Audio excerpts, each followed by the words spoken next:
দেখো আমি কচুর শাকটাকে প্রথমে তোমার কড়াইতে তেল দিয়ে নুন হলুদ দিয়ে ভাজা ভাজা মতন করে নিয়েছি, মানে কষিয়ে নিয়েছি এটা ভাপানোর মতো।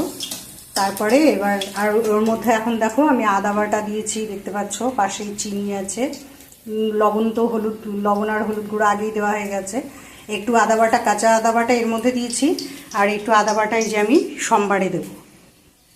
আর এখানে আমি সোমবারে তোমার নুন বলছি, কাঁচা লঙ্কা, শুকনো লঙ্কা আর এই যে আদা বাটা দিয়ে দিচ্ছি, আর একটু জিরা গুঁড়ো দিয়ে দিচ্ছি।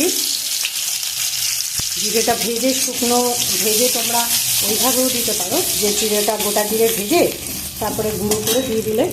আর আমি দেখো কাঁচা ছোলাও দিয়েছি, এই যে ছোলা। এবার আমি ওটা পুরোটা এর মধ্যে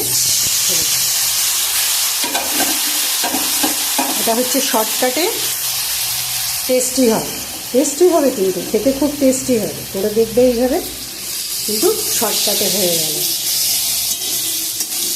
খুব সুন্দর গন্ধ বেরোবে দেখবে। একটু কাঁচা আদা বাটা কচুর সাথে দিয়ে দেবে, আর একটু আদা বাটা সম্বারে দেবে। এইভাবে খিচুড়িতেও যদি তুমি এইভাবে এই টিপসটা ইউজ করো না, দেখবে খিচুড়িটাও খেতে খুব টেস্টি হয়। আমি আদা বাটাটা এইভাবেই দিই। এবার এটাকে দেখতে পাচ্ছ কি সুন্দর।